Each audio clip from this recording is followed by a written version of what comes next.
In a city bustling with the routine of daily life, the threads of destiny often weave surprising tales. For some, the extraordinary hides in plain sight, lurking behind mundane errands and quiet afternoons. Officer Mark Thompson was a veteran of the force, a man of habit and protocol, shaped by decades of service that left little room for surprises. Jessica Williams, on the other hand, was a teenager with her future spread wide open, an honor student determined to rise above the constraints of her environment. On an otherwise unremarkable day, their worlds collided in a grocery store, unraveling a chain of events that neither could have predicted. What began as a simple misunderstanding would soon transform into a crucible of danger, judgment, and redemption. Let me take you on a journey where every assumption is challenged, every moment pulses with tension, and lives are forever changed. The fluorescent lights of Hillside Market buzzed faintly, casting a sterile glow over rows of meticulously organized shelves.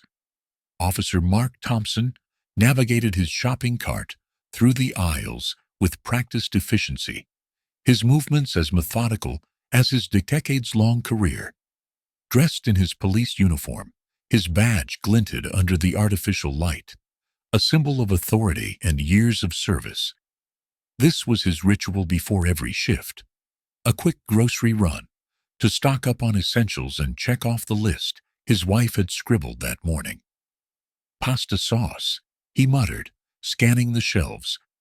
He reached for a jar, his mind already on the shift ahead. The weight of his utility belt served as a constant reminder that he was never truly off duty. Just a few aisles away, Jessica Williams perched on a stool in the corner of the store's pharmacy section. At 15, she exuded a quiet confidence that belied her years. Her neatly pressed school uniform and the stack of textbooks spread across the counter reflected her disciplined nature. For Jessica, the grocery store wasn't just a place for errands, it was a sanctuary. With limited spaces to study in her neighborhood, Hillside Market's air-conditioned aisles provided a temporary refuge from the chaos of her home. Jessica's pen danced across the page of her notebooks as she solved a math problem, oblivious to the suspicious glances cast her way by the store manager, Mr. Daniels. A stout man with an air of self-importance, Daniels had been pacing the aisles, his sharp eyes darting between customers. His gaze lingered on Jessica for a moment too long before he disappeared around the corner. Moments later, a loud clatter shattered the store's relative calm. A rack of sunglasses had toppled, sending frames scattering across the tiled floor. Jessica looked up, startled. Mr. Daniels was there in an instant, his face flushed with irritation. "You," he barked, pointing a finger at Jessica. "What are you doing here?" Jessica blinked, confused. "Studying," she replied, her voice steady but wary. Daniel's expression darkened. "Don't play coy with me. I saw you pocket something." Jessica's heart skipped a beat. "I didn't take anything," she protested, rising to her feet. "Check my bag if you want." By now, 2 store employees had gathered, their presence adding weight to Daniel's accusations. One of them, a lanky young man with a mop of ginger hair, chimed in. "I saw her too. She was acting all suspicious in the sunglasses aisle." Jessica tightened her grip on her backpack, a wave of indignation rising within her. "I wasn't stealing. Those were my own glasses. I took them off to try on a headband." Daniel's eyes narrowed. "Let's see about that." It was at this moment that Mark Thompson turned the corner, drawn by the commotion. His practiced eyes quickly took in the scene. The scattered sunglasses, the defensive posture of the teenager, and the authoritative stance of the manager. "What's going on here?" Mark asked, his deep voice cutting through the tension. Daniels wasted no time. "Officer, thank goodness you're here. We caught this girl trying to steal sunglasses." Jessica's face flushed with anger. "That's not true," she exclaimed. "You won't even let me explain." Mark's gaze settled on Jessica, his mind racing through the protocols drilled into him over the years. His instincts, honed by countless encounters, told him to stay neutral, to assess the situation carefully. But something else, something unspoken, began to cloud his judgment. The sight of a young black girl in a confrontation with authority tapped into biases he wasn't even fully aware of. Let me see your bag," Mark said, his tone firm but not unkind. Jessica hesitated for a moment before reluctantly handing over her backpack. Mark unzipped it and began sifting through its contents. Textbooks, notebooks, and a pencil case tumbled out onto the floor. At the bottom of the bag, wrapped in a scarf, was a pair of Ray-Ban sunglasses with the price tag still attached. Jessica's eyes widened in shock. "Those aren't mine," she cried. "I don't know how they got there." Mark held up the sunglasses, the fluorescent lights catching the reflective tag. The evidence seemed damning. Years of experience told him that protests of innocence were as common as they were unreliable. "Turn around," he instructed, reaching for his handcuffs. "Please," Jessica pleaded, tears welling in her eyes. "Call my parents. They'll tell you I would never do this." But Mark had already made up his mind. He stepped the cuffs onto her wrists, ignoring the twinge of doubt gnawing at the edges of his conscience. As he led her toward the exit, the murmurs of onlookers followed them, like an invisible weight. Just as they reached the front of the store, a deafening bang echoed through the building. Shoppers screamed and dove for cover as two masked men stormed in, guns drawn. The leader fired a shot into the ceiling, silencing the crowd. "Everyone on the ground," he shouted, his voice laced with menace. "Now!" Mark instinctively pulled Jessica behind a display of cereal boxes, his hand moving to his service weapon. The dynamic had shifted in an instant. The young girl he had just arrested was no longer his suspect. She was now his responsibility. "Stay down," Mark whispered, his voice low but commanding. "No matter what happens, don't move." Jessica nodded, her breath shallow and rapid. The cuffs around her wrists bit into her skin, but her focus was now on the chaos unfolding around them. As the robbers barked orders and threatened the terrified customers, Jessica's sharp eyes scanned the scene, taking in every detail. The store had become a battlefield, and survival demanded quick thinking and unlikely alliances.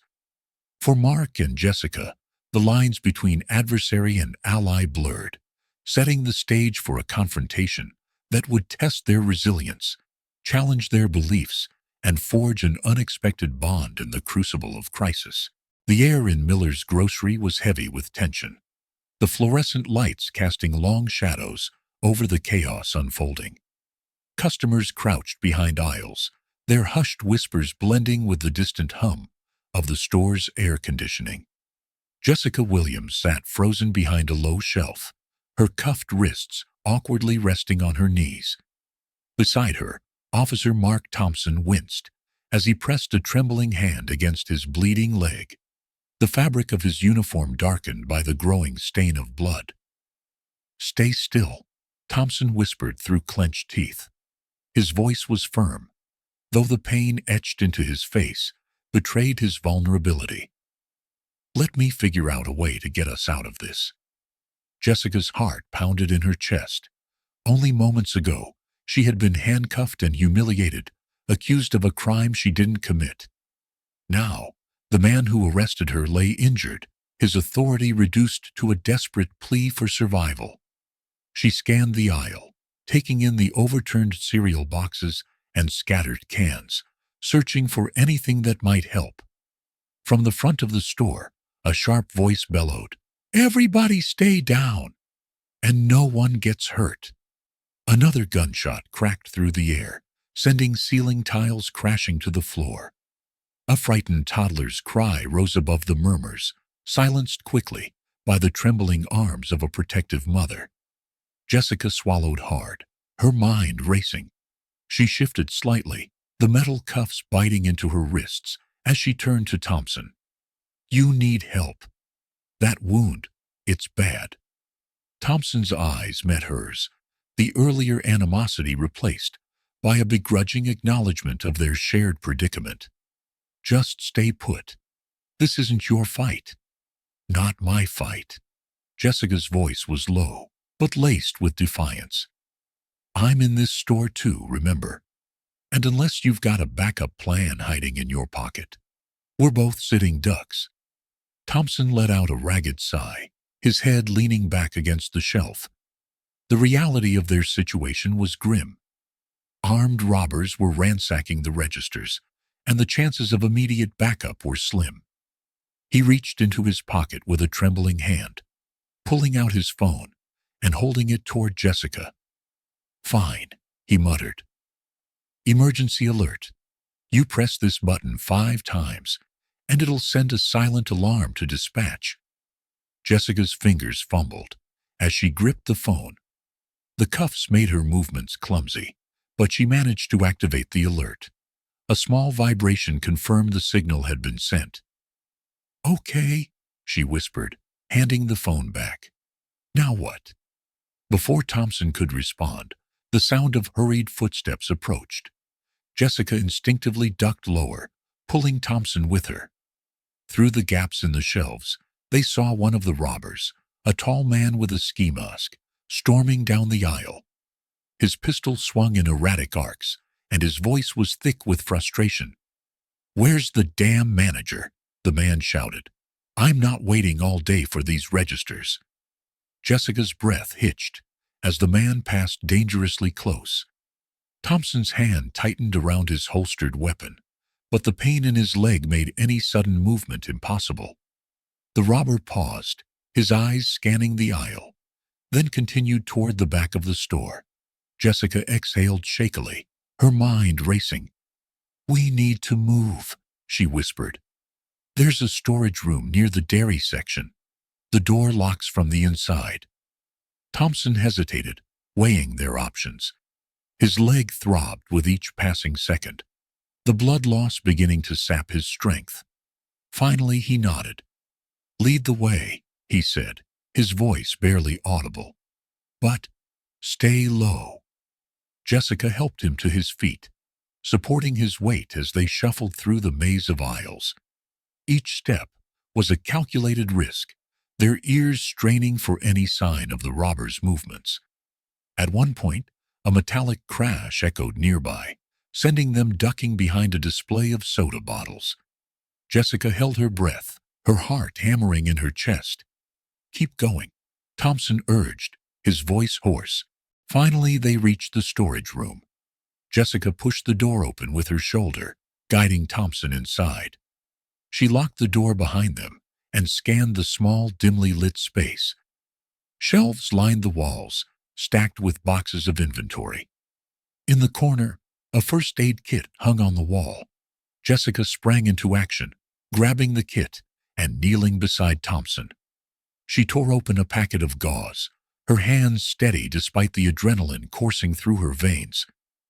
"This is going to hurt," she warned, pressing the gauze against his wound. Thompson grunted in pain, but didn't protest. You've done this before?" he asked, his voice strained. "CPR training," Jessica replied curtly. "Volunteer work at the library doesn't just mean shelving books." A ghost of a smile crossed Thompson's face, but it quickly faded as another gunshot rang out. This time, it was closer. Jessica froze, her eyes darting to the door. "They're looking for someone," she said quietly. "Probably the manager." Thompson's eyes narrowed. "The manager? He's the one who insisted I arrest you." Jessica nodded, her mind piecing together fragments of the morning. "And he seemed pretty calm when the robbers came in. Too calm." Before they could delve deeper into their suspicions, a pounding came at the door. Jessica's blood ran cold, "Open up," a voice barked. "We know someone's in there." Jessica and Thompson exchanged a glance, the weight of their predicament settling over them like a heavy shroud.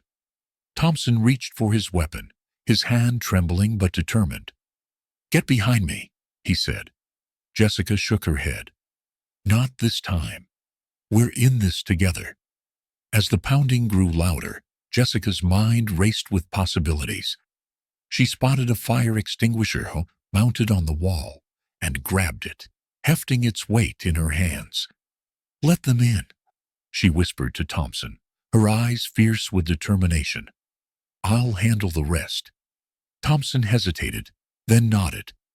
"Be ready," he said, his voice steady despite the pain. The door creaked open, and chaos erupted. The robber barely had time to react before Jessica swung the fire extinguisher with all her strength, knocking the pistol from his hand. Thompson, despite his injury, managed to tackle the man to the ground, securing him with a zip tie from the first aid kit.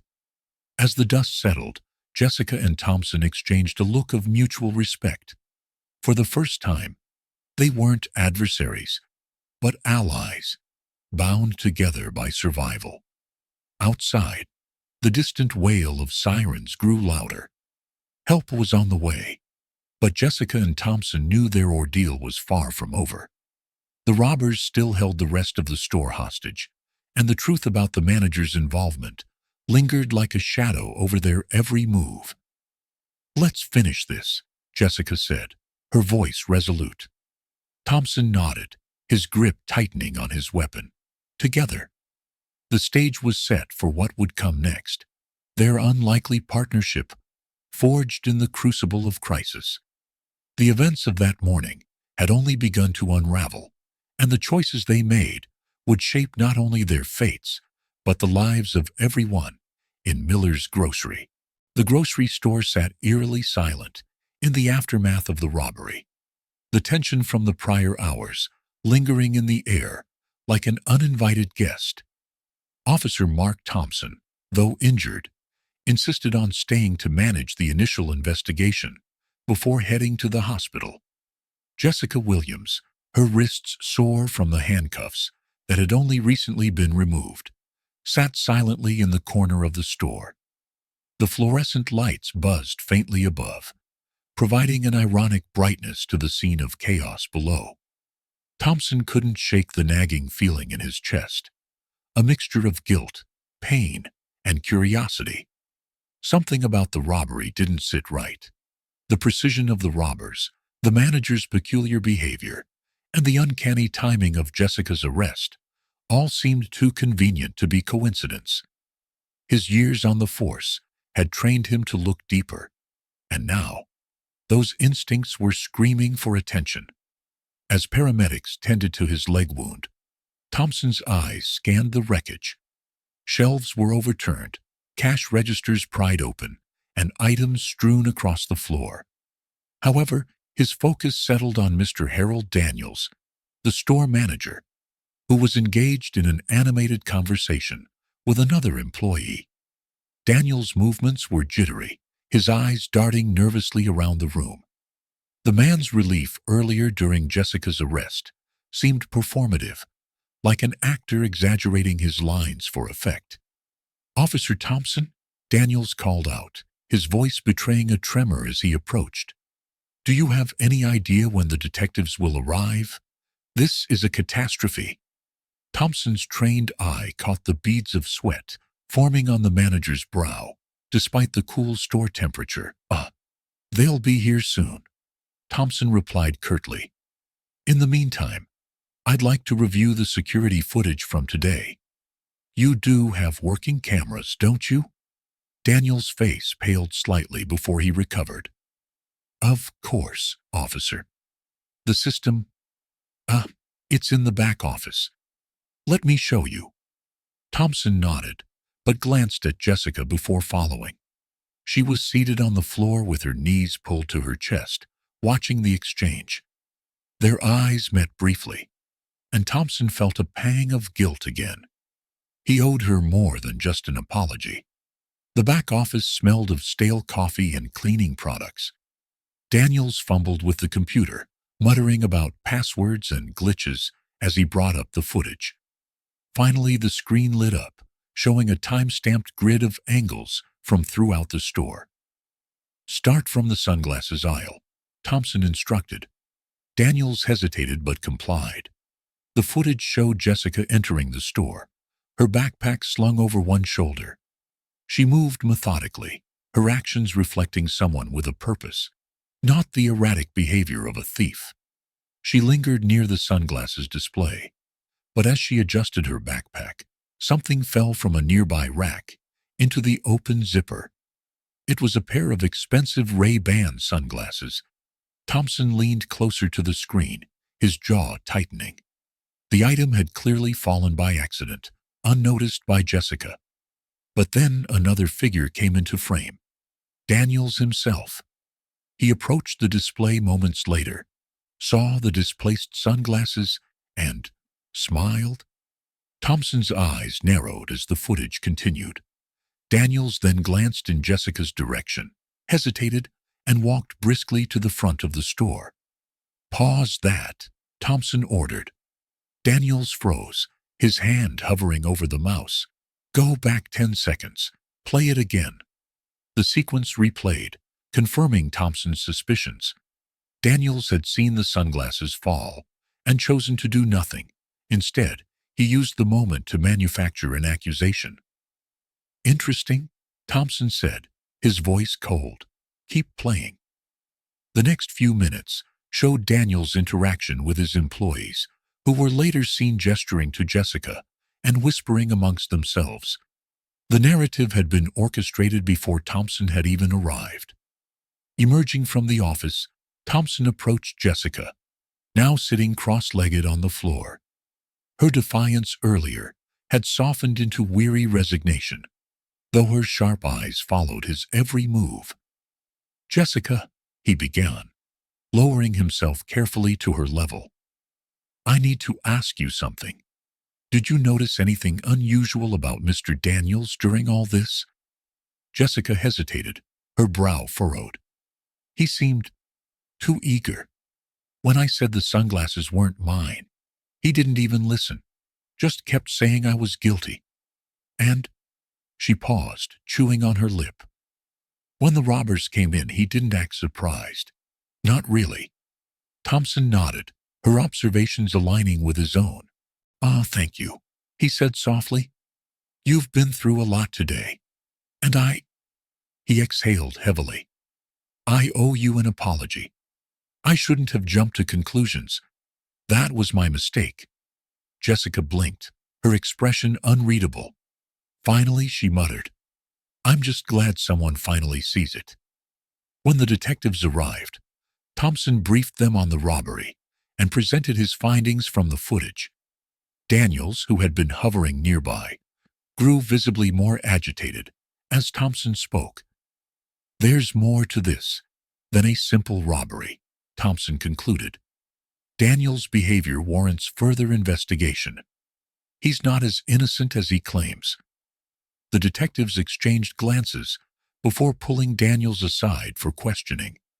Meanwhile, Thompson returned to Jessica, who had been provided with water and a blanket. "You're free to go," he said. Jessica looked at him skeptically. "Just like that." "Just like that," he confirmed. "But I'd like to talk again soon, if you're willing." Jessica nodded slowly, her guarded expression softening ever so slightly. "We'll see." As she stood to leave, Thompson watched her go, a mixture of relief and determination settling over him. The case was far from over, but one thing was clear.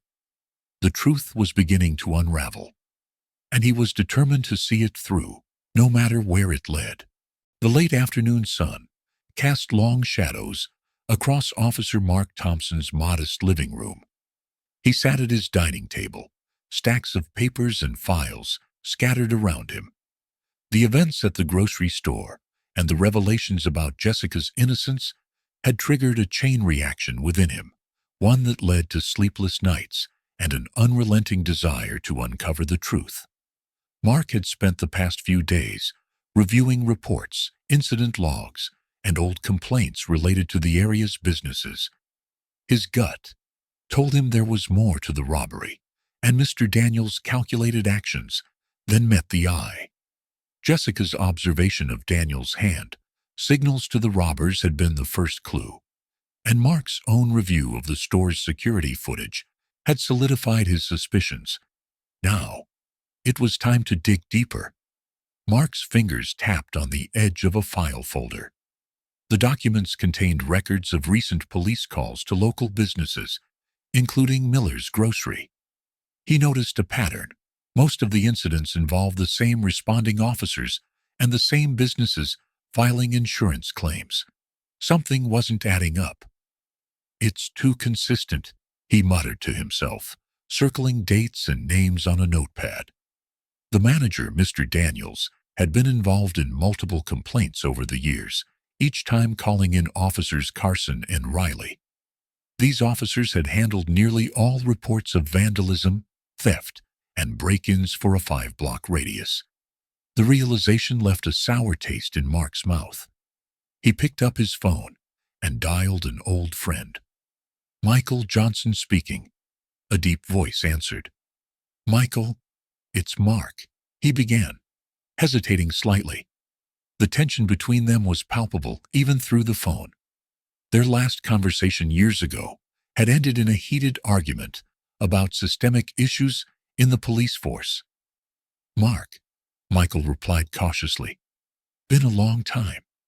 What do you need?" Mark explained everything. Jessica's wrongful arrest, the robbery, and the strange connections he'd uncovered. There was a long pause on the other end before Michael spoke again. "You've finally woken up," he said, his tone softening. "Come by my place. I have something you need to see." Michael's home was a modest bungalow in a quiet neighborhood. Inside, it resembled a private investigator's office. Maps, photographs, and files covered the walls and tabletops. "I've been looking into local corruption for years," Michael said, gesturing toward the overwhelming evidence. "I've always suspected Daniels and his cronies, but I didn't have anyone on the inside to confirm it." Michael pulled out a folder labeled Insurance Fraud. Inside were detailed records of staged robberies, falsified insurance claims, and bank transactions. "This is a web of corruption," Michael said, spreading the documents across the table. "And it's bigger than Daniels. It's a network of business owners and officers working together. They stage crimes, file false claims, and split the payouts." Mark felt a pang of guilt as he realized how blind he'd been to the corruption around him. "I need your help," he said, looking Michael in the eye. "We need to take this down." Michael hesitated, then nodded. "If we're going to do this, we do it right. No shortcuts, no half measures." For the next several weeks, Mark and Michael worked tirelessly. Late nights turned into early mornings as they pieced together the puzzle. Jessica, now fully aware of the investigation, offered to help. Her sharp analytical skills and fresh perspective proved invaluable. "These payment patterns are too regular," Jessica said, pointing to a spreadsheet. "Look at the dates. They match the incidents perfectly." Mark nodded, impressed. "Good catch. Let's cross-reference this with the officers' schedules." As the evidence piled up, the scope of the corruption became clearer. The network involved not only local business owners, but also higher-ranking officers within the police department. One evening, Jessica found an email chain between Daniels and an officer named Carson. The emails used coded language, but hinted at planned incidents and coordinated responses. "This is the smoking gun," Mark said, his voice tinged with both anger and determination. "We have enough to go to the feds." But just as they prepared to take their findings to federal authorities, Mark received an anonymous text message. "Stop digging. or face the consequences. The threats began to escalate. Mark's tires were slashed one morning, and Michael's mailbox was stuffed with a dead rat. Jessica, while walking home from school, noticed a car following her. "We're getting too close," Michael said, checking the locks on his doors. "They're scared." Mark's resolve only hardened. "That means we're doing something right. We can't stop now." Jessica's determination matched his. "We're not stopping. Not until they pay for what they've done." Mark reached out to a trusted federal agent, Agent Karen Lopez, who agreed to meet them in a secure location. They presented their findings, carefully outlining the scope of the corruption. Agent Lopez leaned back in her chair after reviewing the evidence. "This is massive," she said. "We'll need a coordinated effort to bring this down." The plan was set. Federal agents would conduct simultaneous raids on all implicated businesses and arrest the involved officers. But until then, Mark, Michael, and Jessica had to stay vigilant. The corrupt network wouldn't go down without a fight. That night, Mark sat alone in his living room, staring at the board of evidence they'd assembled. He thought about Jessica's bravery, Michael's unrelenting pursuit of justice, and his own failures as an officer. "This is bigger than me," he whispered to himself. "It's about making things right for everyone." As the clock ticked toward midnight, Mark steeled himself for the battles ahead. The fight against corruption had only just begun, but he was ready to see it through.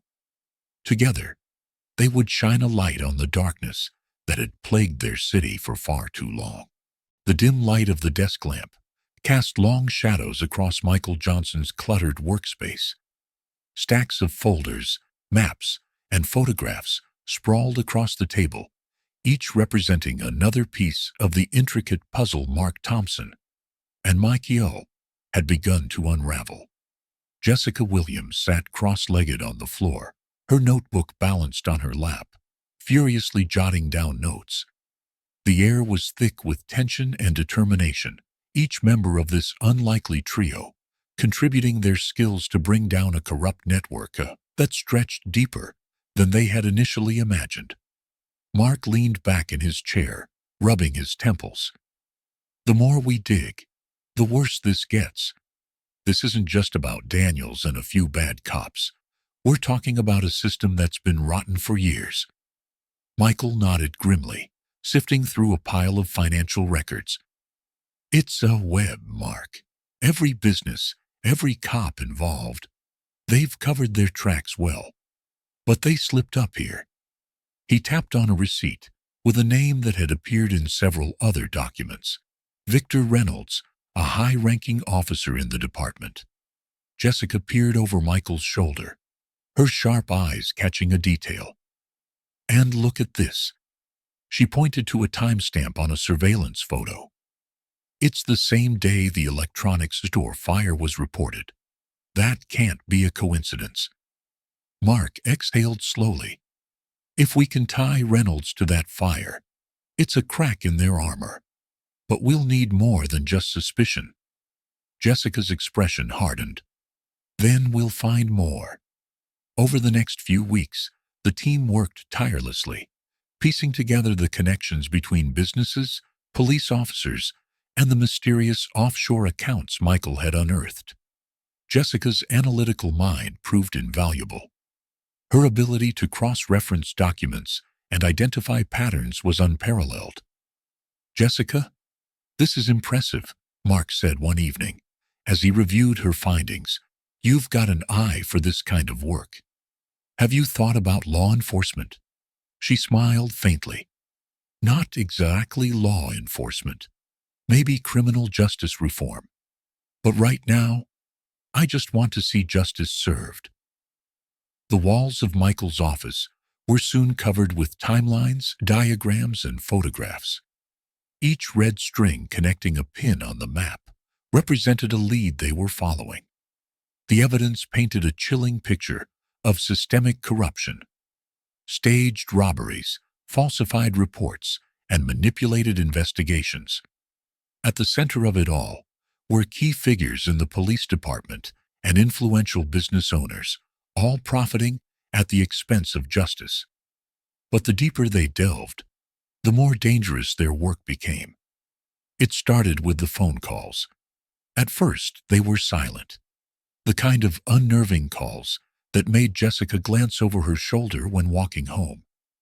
Then came the messages. Cryptic notes slid under Michael's door, a smashed window in Mark's car. The warnings were clear. Stop digging. They know we're on to them, Michael said one night, holding up a threatening letter. But we're too close to quit now. Mark's face was a mask of resolve. Let them come. We'll be ready. Jessica, however, was more shaken. One evening, as they reviewed their findings, she turned to Mark. What if they try to hurt my family? My uncle's already taking a risk by helping you. Mark placed a reassuring hand on her shoulder. Jessica, I promise you, we won't let anything happen to you or your family. They're trying to scare us, but they're the ones who should be afraid. Despite his words, the threats weighed heavily on all of them. Mark doubled his efforts to keep their activities covert, using encrypted communication and meeting in different locations. Michael fortified his home with security cameras and reinforced locks. Jessica stopped going out alone, always aware of her surroundings. As the investigation progressed, Jessica's role became increasingly pivotal. Her tech-savvy skills allowed her to crack into encrypted files, revealing damning evidence of collusion between business owners and police officers. Look at this, she said one night, showing Mark and Michael a series of emails. They're coordinating their activities. These time-stamped emails match up with the dates of reported crimes. Mark's jaw tightened. This is the kind of evidence we need. If we can get these emails to a federal agency, they'll have no choice but to act. But Jessica's growing involvement also put her at greater risk. One afternoon, as she left her school, a dark SUV followed her for several blocks. She managed to lose it by ducking into a crowded coffee shop, but the incident left her shaken. They're watching me now, she told Mark and Michael later that evening. We need to be smarter about how we move. Her words prompted the team to tighten their security measures. Michael set up a secure server for their digital files, while Mark used his police contacts to discreetly gather additional evidence without raising suspicion. One night, as the team reviewed a fresh batch of documents, Jessica's eyes lit up. Here, this transfer. It's linked to an account under Reynolds' name. It's disguised as a consulting fee, but it matches the exact amount stolen during the electronics store fire. Mark leaned over her shoulder, his face grave. That's the connection we needed. It ties Reynolds directly to the crimes. Michael crossed his arms. Now, we have to decide what to do with it. If we go public too soon, they'll bury us. We need to find a way to protect ourselves while ensuring this evidence sees the light of day. Mark nodded. We'll take it to the feds, but we need to prepare for the fallout. Once this blows open, there's no turning back. Jessica's voice was steady as she spoke. Then, let's make sure we're ready. As the chapter closed, the trio stood on the precipice of their most dangerous move yet. They had the evidence to expose a powerful network of corruption, but they also knew the risks they faced. Their alliance, once born out of necessity, had evolved into a bond of trust and shared purpose. Together, they prepared to take the next step, knowing it could change everything. Their fight was no longer just about justice for a single incident. It was about dismantling a system that had thrived on exploitation and fear for far too long. And they were ready to face whatever came next. The air was thick with tension as Mark Thompson paced the dimly lit office at the Federal Command Center. Around him, Agents in dark suits coordinated on laptops and radios, their hushed voices blending with the faint hum of electronic equipment. The raid was minutes away, and every second felt like an eternity. Michael Johnson, his partner in this covert operation, leaned against the wall, arms crossed, studying the clock on the far wall. "You sure about this, Mark?" Michael asked, his voice tinged with concern. Mark stopped mid-step, turning to face his old friend. His expression was a mix of determination and doubt. "No," he admitted. "But if we don't act now, they'll bury the evidence. We may never get another chance." Michael nodded, understanding the stakes. They had spent weeks piecing together the sprawling corruption network that stretched from local businesses to police officers and even city officials. Tonight's raids would be their make-or-break moment. A voice crackled over the intercom. "All units, stand by. Operation Clean Sweep is go in 5 minutes." Mark took a deep breath and glanced at the screen displaying live feeds from the surveillance drones hovering over key locations. The targeted businesses and precinct offices were eerily quiet, their secrets about to be exposed. Across the city, unmarked vans rolled out in unison, carrying teams of federal agents equipped with body armor and advanced tactical gear. The streets were deserted, save for the occasional flicker of blue and red lights in the distance. Each team's target had been carefully chosen based on weeks of surveillance and insider information provided by Michael and Jessica. Jessica, stationed at the command center, watched anxiously as the agents deployed. Her heart raced as she saw live footage of one team converging on the electronics store owned by Mr. Daniels, the corrupt manager who had set her up months ago. The sight of armed agents swarming the building brought a mix of relief and apprehension. "Team Alpha in position," a voice reported. "Target 1 secured." Mark's grip tightened on the edge of the desk as he listened. He had trusted these teams with the culmination of everything he and Michael had worked toward. Any mistake could mean disaster. "Team Bravo moving in," another voice said. The screen switched to a live feed of officers surrounding the police precinct. Mark's stomach churned as he saw familiar faces being escorted out in handcuffs. Captain Reynolds, his former superior, looked defiant, even as agents read him his rights. The raid on the precinct, though, was the most critical part of the operation. It housed records that could confirm years of misconduct and provide leads on others involved. Agent Roberts led the charge, moving swiftly through the corridors with his team. "Secure the evidence room," Roberts ordered. A young agent forced the lock open, revealing rows of shelves stacked with files and boxes. "Bingo," he muttered, pulling out a folder marked Internal Affairs with dates spanning over a decade. Meanwhile, another team accessed the computer servers, downloading terabytes of data. Emails, financial records, and patrol logs.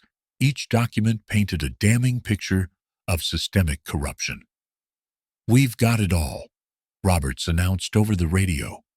"Evidence room secured, servers wiped, moving to extraction." By dawn, the operation was complete. 34 arrests had been made, including high-ranking officers and prominent business owners. The evidence collected filled 3 vans, bound for secure federal facilities. At the command center, a wave of relief washed over the team as updates rolled in. Michael's shoulders relaxed for the first time in weeks, and Jessica's anxious expression softened into a smile.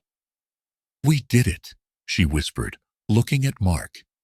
He nodded, though his face remained solemn. "This is just the beginning. The hard part comes next."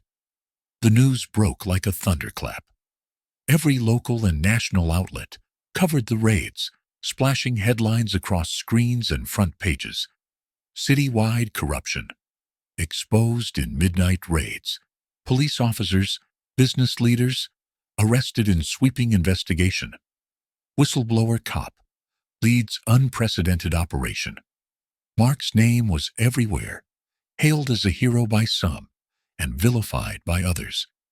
He became the face of the department's reckoning, his past mistakes and present courage dissected in equal measure. Despite the media frenzy, Mark kept a low profile, focusing on the next steps. The evidence had to be airtight for convictions to stick, and he refused to let any detail be overlooked. One evening, as Mark reviewed case files, Jessica knocked on his office door. "Hey," she said, stepping inside. "Thought you could use a break." She handed him a cup of coffee and sat down across from him. For a moment, they sat in comfortable silence, the weight of the day's events lingering between them. "You know," Jessica began, "when this all started, I never imagined we'd end up here." Mark chuckled softly. "Neither did I. But I'm glad we did. You've been incredible through all of this." Jessica smiled, her confidence growing. "It's not over yet, though. We've still got a lot of work to do." Mark nodded. "You're right. But for tonight, let's just take a moment to appreciate how far we've come." The fallout from the raids sent shockwaves through the city. Public trust in the police was at an all-time low, but it also sparked a movement for change. Citizens demanded accountability, and city officials scrambled to implement reforms. Mark took on a new role as an advisor to the Police Reform Committee, using his first-hand experience to push for systemic changes. Meanwhile, Jessica's insights and analytical skills became invaluable in shaping new policies. Together, they laid the groundwork for a department rebuilt on transparency, fairness, and community trust. Their journey was far from over, but for the first time in years, they felt a sense of hope. So the raid had been a turning point, not just for the city, but for Mark, Jessica, and Michael. It proved that even in the FA of overwhelming corruption, change was possible when courage and determination met at the right moment. The stage was set for what would come next. The long road to redemption, reform, and healing. The bright glare of the press lights was almost blinding as Officer Mark Thompson stood before the gathered media in the community center. The atmosphere was charged with a mix of curiosity and skepticism. For weeks, his role in exposing the corruption within the police department had made headlines. Yet today, he wasn't here to discuss arrests or policy changes. He was here to face the people he had wronged. Mark adjusted the microphone, his hands steady despite the weight of what he was about to say. The crowd, a mixture of community members, activists, and reporters, fell silent as he began to speak. "I stand here not as a hero, but as a man who's made mistakes, deep, harmful mistakes," he said, his voice firm but tinged with emotion. "In my years on the force, I thought I understood justice, fairness, and service. But it wasn't until that day in Miller's grocery store, when I wrongfully arrested Jessica Williams, that I truly began to question what justice really means." Gasps rippled through the room as the name was spoken. Jessica, seated in the front row beside her uncle Michael, straightened her posture. The room's eyes flickered toward her before returning to Mark. "I judged her based on biases I wasn't even aware I carried," Mark continued. "I ignored her voice and allowed my assumptions to dictate my actions. And for that, Jessica, I am deeply sorry." Jessica's face was a mixture of pride and lingering hurt. She had waited for this moment, not for revenge, but for the recognition of what had been done to her and countless others like her. Mark turned to the audience. "This is not just about one arrest or one officer. It's about a system that perpetuates injustice, a system I've been a part of. I am committed to changing that system, starting with myself." The crowd erupted into applause, some tentative and others enthusiastic. Jessica's Uncle Michael stood, motioning for calm, as he walked toward the stage. Mark stepped down, meeting Michael halfway. The two men exchanged a handshake that lingered longer than expected, signaling a long overdue reconciliation. Later that evening, in the quiet of Michael's home, Mark sat across from him and Jessica. The earlier tension had given way to a cautious camaraderie. "I should have reached out to you years ago," Mark admitted, "but I was too proud, too blind." Michael nodded, his expression softening. "And now, I'm ready to listen, learn, and help you in any way I can," Mark replied earnestly. Jessica leaned forward, her voice steady but charged with passion. "If you're serious about change, there's so much work to do. It's not just about apologizing. It's about action." "Agreed," Mark said. "And I want to start by supporting you. What are your plans, Jessica?" She hesitated, glancing at her uncle before responding. "I've been thinking about studying criminal justice, focusing on reform. I want to make sure no one else has to go through what I did." Mark's face lit up with encouragement. "Then, let me help. I have connections, resources. You shouldn't have to do this alone." For the first time that evening, Jessica smiled fully. "Thank you, Officer Thompson. Or should I say Mark?" "Mark is fine," he replied, grinning. The following weeks saw Mark immersing himself in community outreach, often alongside Jessica and Michael. Together, they hosted forums where residents shared stories of injustice and suggested reforms. Mark's genuine humility won over skeptics, while Jessica's articulate vision for the future inspired hope. At one such forum, Jessica shared her story publicly for the first time.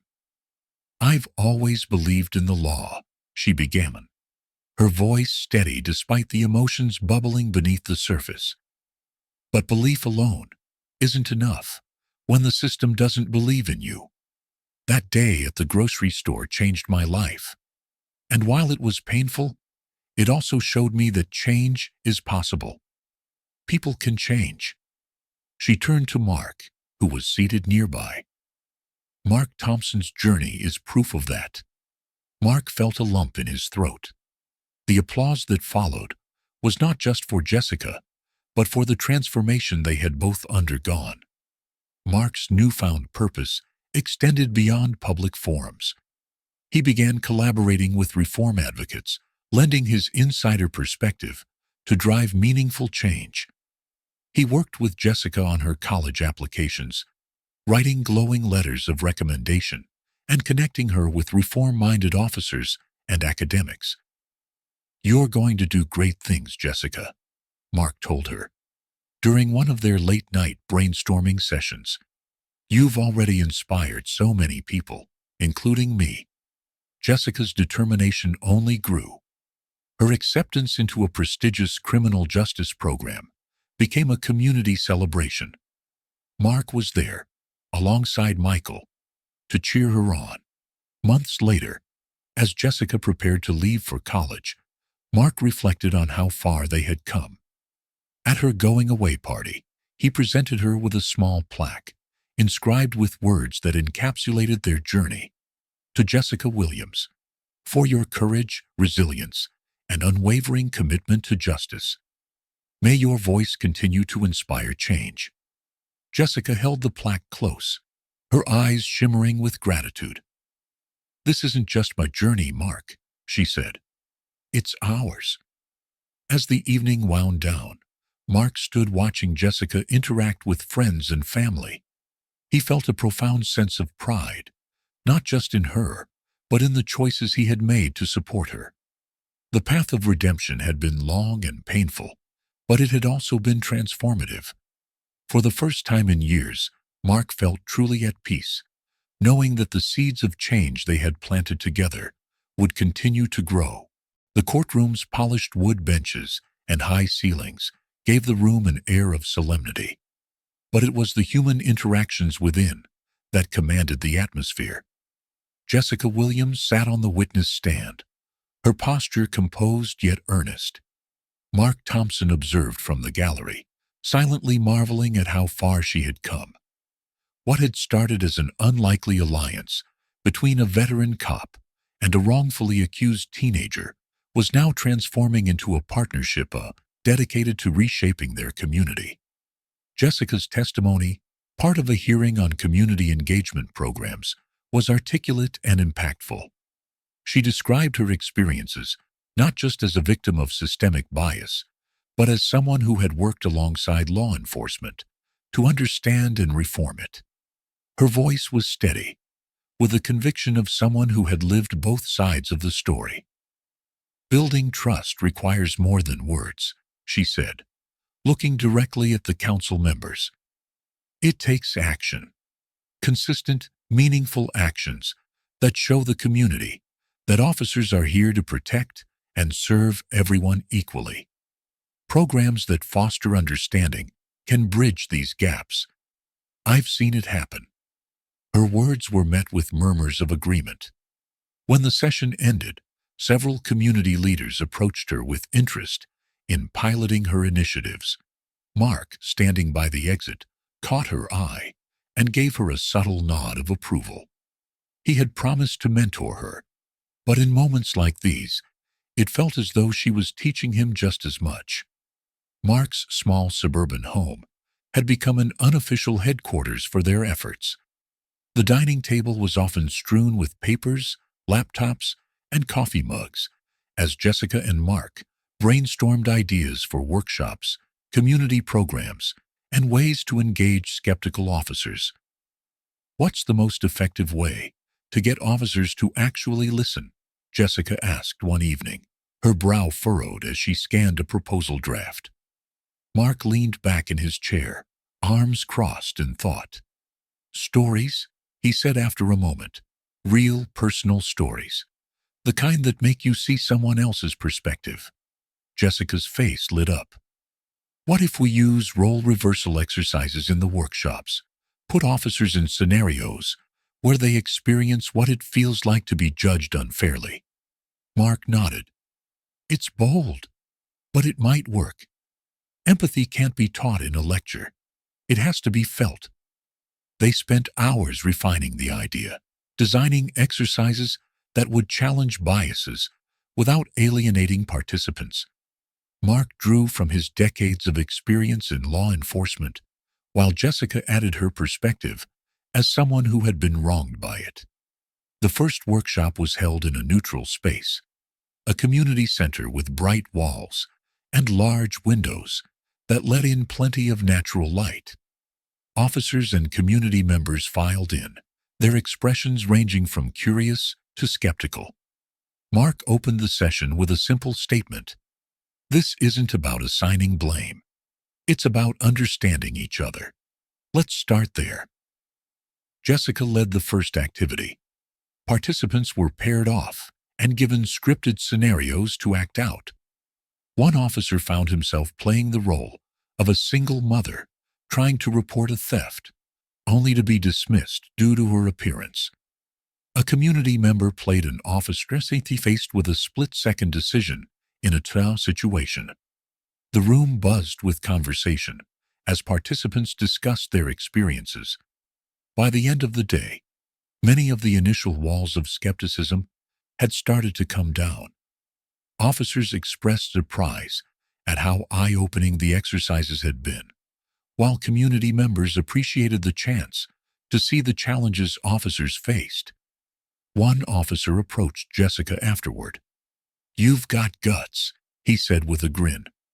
"I didn't think I'd get anything out of this, but you've given me a lot to think about." As the workshops gained traction, so did Jessica's reputation. Local news outlets began covering the initiative, and her name started to appear in articles about innovative approaches to community policing. Mark watched with pride as she navigated interviews and meetings with city officials, always composed and focused. "You're a natural at this," he told her, after one particularly successful presentation to a group of police captains. Jessica smiled. I had a good mentor. Mark chuckled. You've gone beyond anything I could have taught you. But I'm glad to be along for the ride. One afternoon, they met with a group of high school students at the same community center where the workshops were held.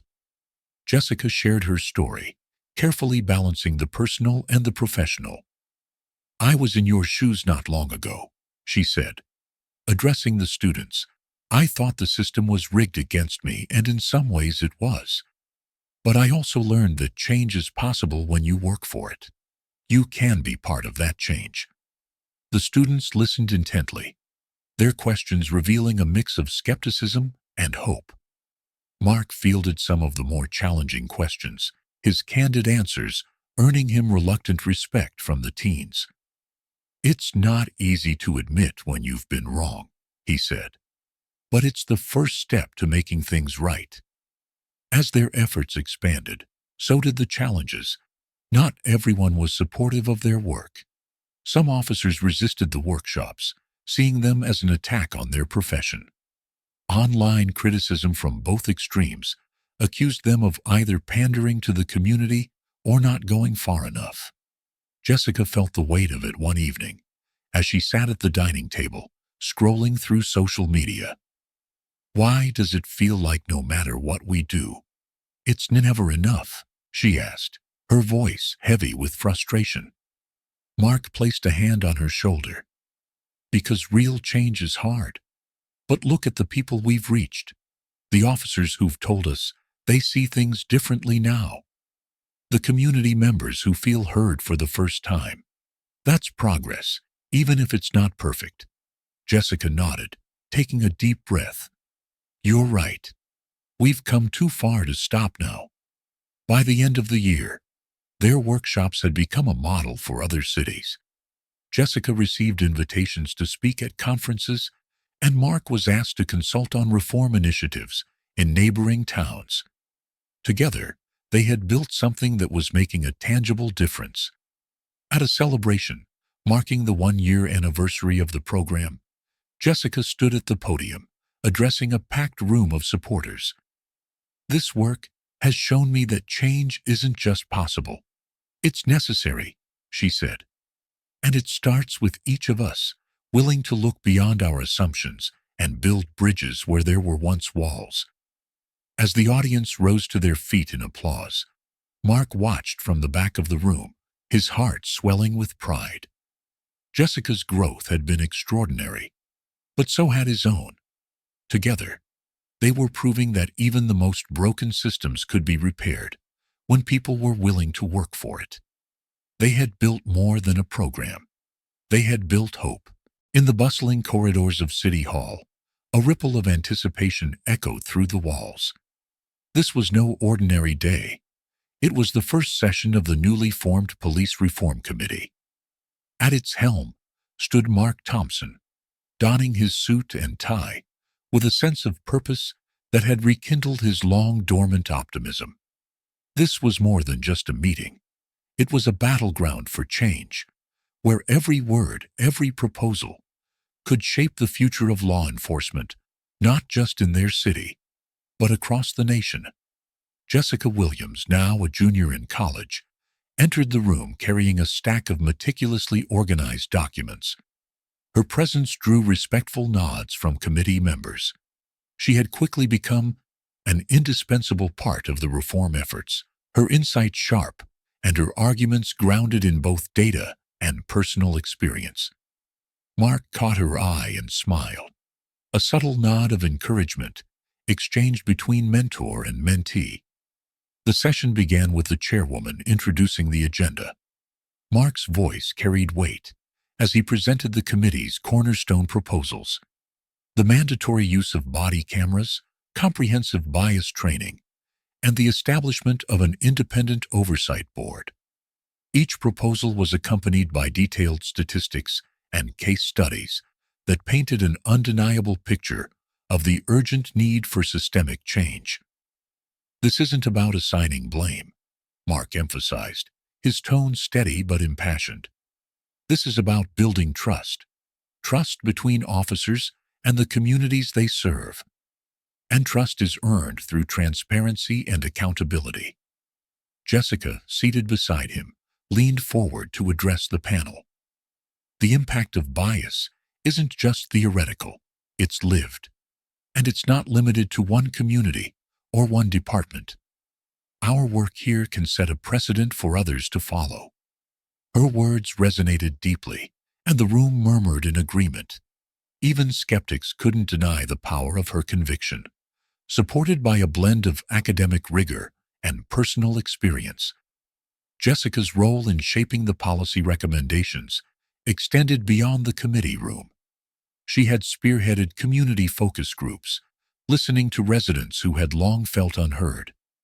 Their stories were woven into the fabric of the proposals, grounding them in real-world challenges and aspirations. One evening, Jessica and Mark met at a local diner to review their findings. Over coffee and scattered papers, they debated the finer points of implementation. "Mark, what do we do about officers who resist these changes? Some won't see this as reform. They'll see it as punishment," Jessica asked, her brow furrowed in thought. Mark leaned back, considering her question. "We focus on leadership. If we can convince the top brass, the rest will follow. And we give them tools, training, support, a roadmap to adapt." Jessica nodded, jotting down notes. "And we keep the community involved at every step. This has to be a partnership, not a mandate." Their collaboration became a blueprint for transformative change, one that valued both the practicalities of enforcement and the voices of the people. As the months rolled on, the committee's work began to attract attention far beyond their city. Articles in national publications hailed the initiative as a model for reform. Other cities reached out for guidance, eager to replicate the success of the committee's approach. Mark and Jessica were invited to speak at a national policing summit. The event was held in Washington, D.C., with representatives from law enforcement, civil rights organizations, and academia in attendance.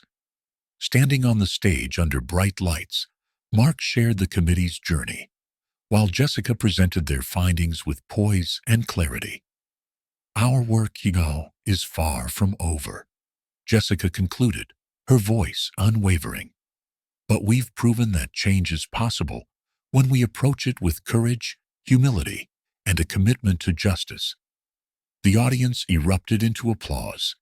Among them were young activists, seasoned officers, and policymakers, all inspired by the duo's message of hope and collaboration.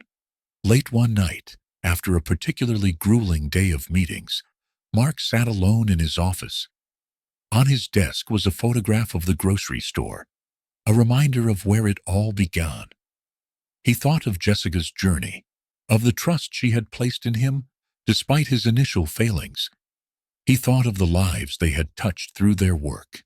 A knock at the door interrupted his thoughts. Jessica stepped in, holding a stack of papers. "Working late again?" she teased, setting the papers down. "You need to take a break, Mark. Even heroes need rest." Mark chuckled, shaking his head. "Heroes? Hardly. But I'll rest when the job's done." Jessica smiled. "You've come a long way, We both have." As she left, Mark leaned back in his chair, the weight of his responsibilities tempered by a profound sense of purpose. They were building more than policies. They were building bridges, one step at a time. The morning air was crisp, carrying the scent of spring, as sunlight streamed through the towering windows of the university's grand auditorium. Rows of proud families filled the seats, their murmurs blending with the melodic strains of the string quartet on stage. This was a day of milestones, of triumph. And for Jessica Williams, it was the culmination of years of perseverance and transformation. Mark Thompson stood near the entrance, his polished shoes tapping softly against the floor as he scanned the program. His name was listed as a guest speaker, an honor he had initially hesitated to accept, but ultimately embraced. Today wasn't about him, though. It was about Jessica. The dean of the university approached the podium, her voice carrying a tone of reverence as she welcomed the audience. Mark's gaze drifted to the graduates, seated in neat rows, their caps and gowns reflecting their hard-earned accomplishments. Among them, Jessica's presence was magnetic. Her honors cords glistened in the sunlight, a testament to her academic excellence. "Jessica Marie Williams," the dean called, her voice echoing through the hall. Jessica rose from her seat, her steps measured but confident as she ascended the stage. Applause erupted, thunderous and heartfelt. Mark joined in, his hands clapping with pride that radiated from every fiber of his being. As she accepted her diploma, Jessica's smile was radiant, a beacon of determination and hope. Back at her seat, Jessica glanced at the diploma in her hands. The weight of it felt profound, not just the paper itself, but everything it symbolized. The battles fought, the lessons learned, and the dreams yet to be realized. Later, as the graduates sat with their families for a reception, the dean introduced Mark as the guest speaker. Taking the stage, he adjusted the microphone and looked out at the sea of faces before him. "Good morning, everyone," he began, his voice steady. "Today, we celebrate not just achievement, but transformation." Mark recounted the story of the grocery store incident, not in detail, but enough to underline the theme of change and redemption. He spoke of Jessica, not just as a mentee, but as a partner in change. Jessica didn't just overcome challenges, she turned them into opportunities. She taught me and many others that the most profound change comes when we confront our own flaws and work together to create something better. As Mark stepped away from the podium, the applause was deafening. Jessica met him backstage, her eyes misty, but her smile unwavering. "Thank you," she whispered. "No, thank you," Mark replied. "For everything." That evening, Mark and Jessica sat on a bench under a blooming cherry tree on campus, the celebrations winding down around them. The weight of the day pressed lightly, a reminder of how far they'd come. "You know," Mark said, breaking the silence, "when I first met you, I didn't see you. Not really. I saw a narrative I was too blind to question. And I'm sorry it took so long for me to truly understand." Jessica smiled softly, her hands clasping the diploma in her lap. "If it hadn't happened, maybe neither of us would be here today. Sometimes, the hardest paths lead to the most meaningful destinations." Their conversation flowed, reflecting on the journey they had shared and the road ahead. Mark felt a sense of closure, not as an end, but as a transition. Jessica was no longer just a mentee.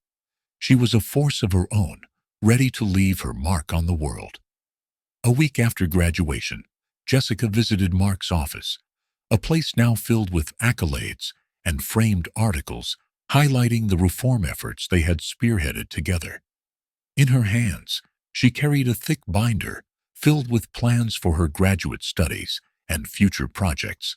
"I've decided," she announced, setting the binder on his desk. "I'm going to pursue a dual degree in criminal justice and public policy. I want to focus on systemic reform, not just identifying the problems, but creating solutions." Mark leaned back in his chair, a smile spreading across his face.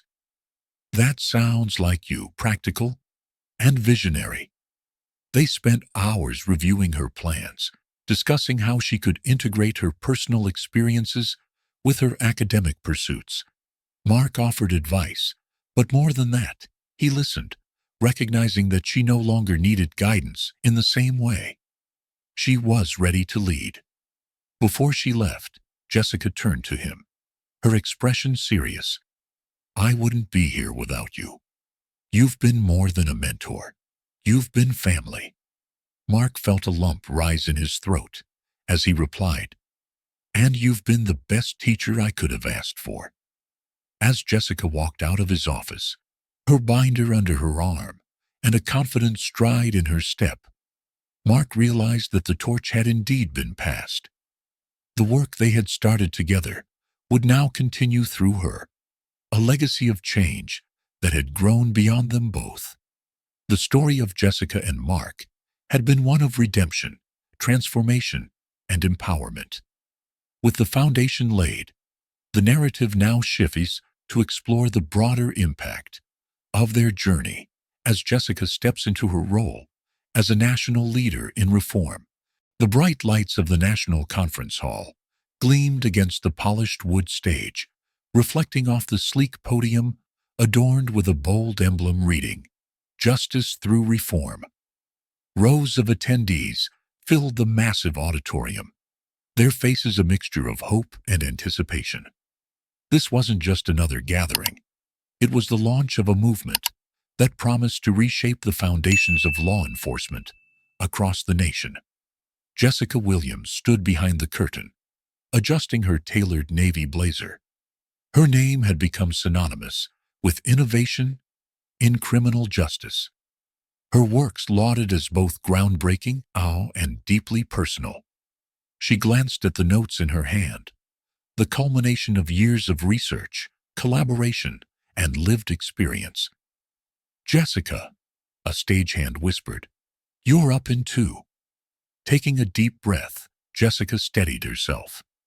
This was her moment, not just for her, but for everyone who had believed in the vision she and Mark had nurtured together. The past year had been a whirlwind for Jessica. After graduating, she founded her initiative, Bridge the Gap, an ambitious program aimed at fostering dialogue between communities and law enforcement. The workshops, held in cities across the country, featured role reversal exercises, storytelling sessions, and collaborative policy brainstorming. Jessica's efforts had gained national attention, drawing support from activists, officers, and lawmakers alike. The program's data-driven results spoke volumes, reduced incidents of bias complaints, increased community trust, and a growing cohort of officers trained in empathy and de-escalation techniques. But the journey hadn't been without its challenges. Jessica had faced criticism from skeptics on both sides. Some community members doubted her ability to enact real change within the system, while certain law enforcement officials questioned her methods. Yet, Jessica's resolve never wavered. She knew that every step forward, no matter how small, was a victory. Mark Thompson sat in the audience, his reserved seat near the front, offering him a perfect view of the stage. Time had softened his features, but the fire in his eyes remained as sharp as ever. Retirement hadn't dulled his drive. He now spent his days mentoring young officers and speaking at police academies about the importance of accountability and reform. Watching Jessica take the stage filled him with pride.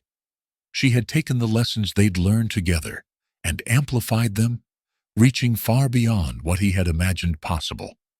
She embodied everything he had hoped for in the next generation, bold, compassionate, and unrelenting in her pursuit of justice. As Jessica began her keynote address, Mark's thoughts drifted. He remembered the early days, the grocery store, the robbery, the guilt that had driven him to make amends. Those moments had changed his life forever, setting him on a path of redemption and, ultimately, partnership with Jessica. Jessica's voice was steady and clear as she addressed the audience. "We stand at a crossroads," she began, her words carrying a weight that silenced the room. "The choices we make today will determine whether future generations inherit a system built on trust and equity, or one that perpetuates division and injustice." She shared her personal story, weaving in data and anecdotes from her work. Her narrative was powerful, blending vulnerability with strength. Jessica spoke of the biases she had faced, the robbery that had changed everything, and the unlikely allyship with a veteran cop who had chosen to confront his own flaws. "Our work is proof that change is possible," she declared. "But it requires courage, courage to listen, to unlearn, and to rebuild." The audience hung on her every word. When Jessica revealed the next phase of Bridge the Gap, a nationwide expansion funded by a coalition of nonprofits and government grants, the applause was thunderous. She smiled, but her focus remained sharp. This wasn't just about applause. It was about action. After her speech, Jessica joined Mark in a quiet corner of the green room. He greeted her with a proud smile, his hand resting lightly on her shoulder. "You were incredible up there," Mark said. "Every word, every idea. It was exactly what people needed to hear." Jessica looked at him, her expression softening. "I wouldn't be here without you," she said. "Everything I've built, everything I've become, it started because you chose to see me differently, because you believed in change." Mark shook his head. "No, Jessica. You believed in yourself. I just tried to keep up." The room fell into a comfortable silence as they reflected on their journey. Jessica reached into her bag and pulled out a small plaque, handing it to Mark. The inscription read, "In recognition of a legacy of courage and redemption." Mark's eyes glistened as he read the words. "Thank you," he said, his voice thick with emotion. "No," Jessica replied. "Thank you for everything."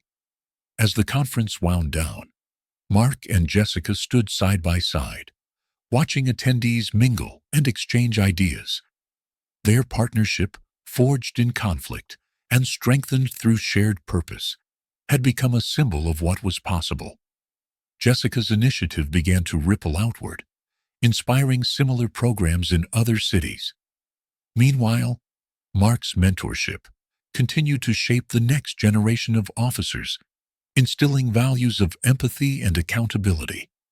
The story of Mark and Jessica became a case study in law enforcement training programs and a rallying cry for reform advocates. Their journey showed that even the most entrenched systems could be transformed when individuals chose to confront their biases and work together for change. Years later, Jessica stood on another stage, this time at a global summit on justice reform.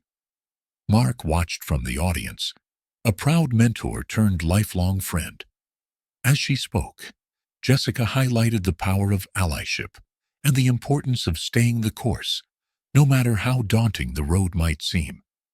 Her closing words echoed through the hall. "Change begins when we choose to see each other, not as adversaries, but as partners in the pursuit of justice. Together, we can build a legacy that lasts." And with that, the applause roared once more, a testament to the enduring impact of their story. As we wrap up this incredible story of redemption, courage, and the power of change, we want to hear from you. What part of this journey moved you the most? Was it Jessica's unwavering determination, Mark's moment of reckoning, or their shared commitment to building a better future? Share your thoughts in the comments below. We'd love to know how this story inspired you. And don't forget to hit that subscribe button and turn on notifications, because the next story is one you won't want to miss. It's a tale of resilience, hope, and the extraordinary ways ordinary people change the world. Stay tuned, you won't regret it.